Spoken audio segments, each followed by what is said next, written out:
Baik, di sini saya akan menjelaskan tentang keabsahan suatu argumen.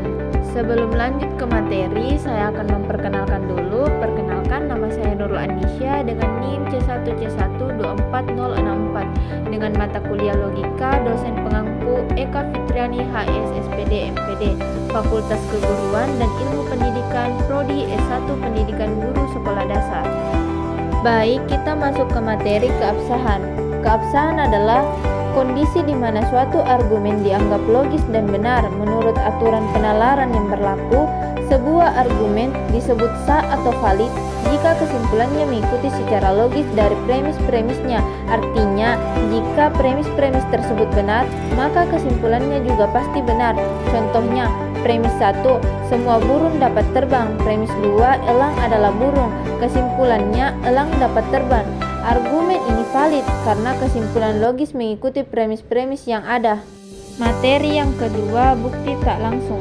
Bukti tak langsung adalah metode pembuktian di mana suatu pernyataan dibuktikan dengan cara menunjukkan bahwa penyangkalan pertanyaan tersebut akan menghasilkan kontradiksi. Ini juga disebut reduction ad absurdum. Contoh untuk membuktikan bahwa akar 2 adalah bilangan irasional. 1. Misalnya akar 2 adalah bilangan rasional atau asumsi penyangkalan. 2. Maka akar 2 dapat dituliskan sebagai pecahan A per B yang sederhana dengan A dan B, bilangan bulat yang tidak memiliki faktor persangkutan.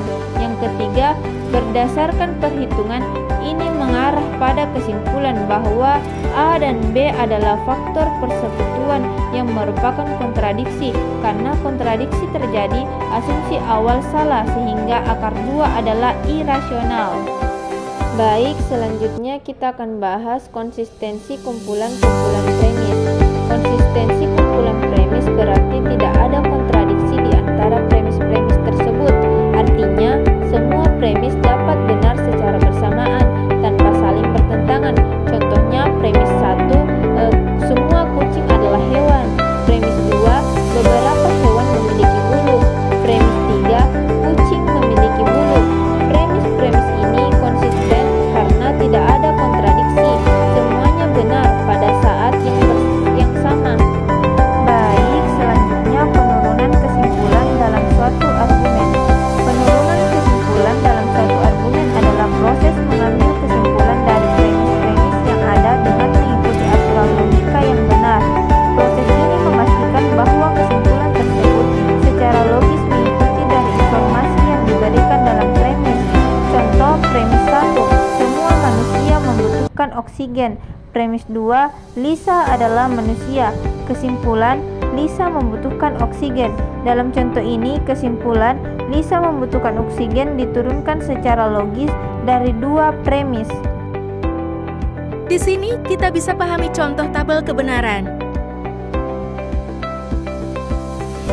Sebagai kesimpulan, keabsahan adalah bahwa argumen sah jika kesimpulannya logis dan mengikuti dari premis-premisnya.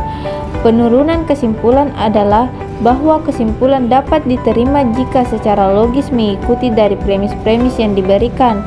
Konsistensi kesimpulan premis adalah bahwa premis-premis tersebut tidak saling bertentangan dan dapat bersama-sama. Kesimpulan dari bukti tak langsung adalah bahwa sesuatu pernyataan dianggap benar jika penyangkalannya menghasilkan kontradiksi.